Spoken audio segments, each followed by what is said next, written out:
I'm going to do something new tonight. Maybe something that you're going to say at first is unethical, but I'm going to do it anyways. I'm going to plagiarize a sermon. But it's a game. Here's the game. I told ChatGPT to write me a sermon in the voice of a rabbi of about 1,000 words about the Torah portion on the theme of intimacy and vulnerability. The goal was for them to figure out or try to understand or guess who wrote it.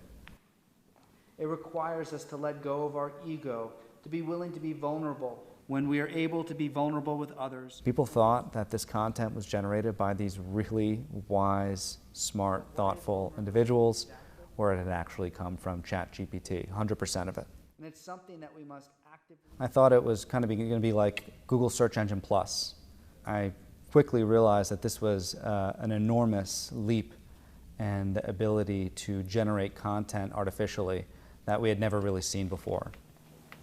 Let's say, okay, write a sermon, relate the sermon to the idea that we, and here's what we have. My dear congregants, today I want to talk about one of the 10 commandments. Rabbis are absolutely not obsolete. ChatGPT has a lot of limitations. Eventually, it's going to be able to learn my style and my specific style.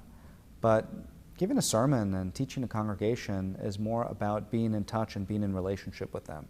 What is missing with artificial intelligence is a soul. And, you know, a mind without a soul is hardly capable of what I would consider true ministry. About the 10 commandments. We're really having to look at this technology with regard to our students and coming up with rules to say, no, you can't do that. This has to be your thinking, your work. And so that was my primary engagement. And then as I did it, I also thought, okay, this could be a tool for what I would call lazy preachers. Spirituality often, and the spiritual experiences that we have in life, are often what we'd call ineffable, unexplainable by words.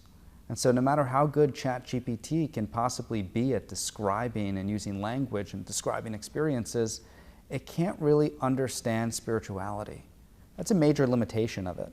But I think also why ChatGPT is going to have major limits in the realm of faith and spirituality and religion. I bring you this to tell you that I promise you this. I will not plagiarize from artificial intelligence. Your sermons will be written by me from now on. That was the last one. Shabbat shalom, everybody.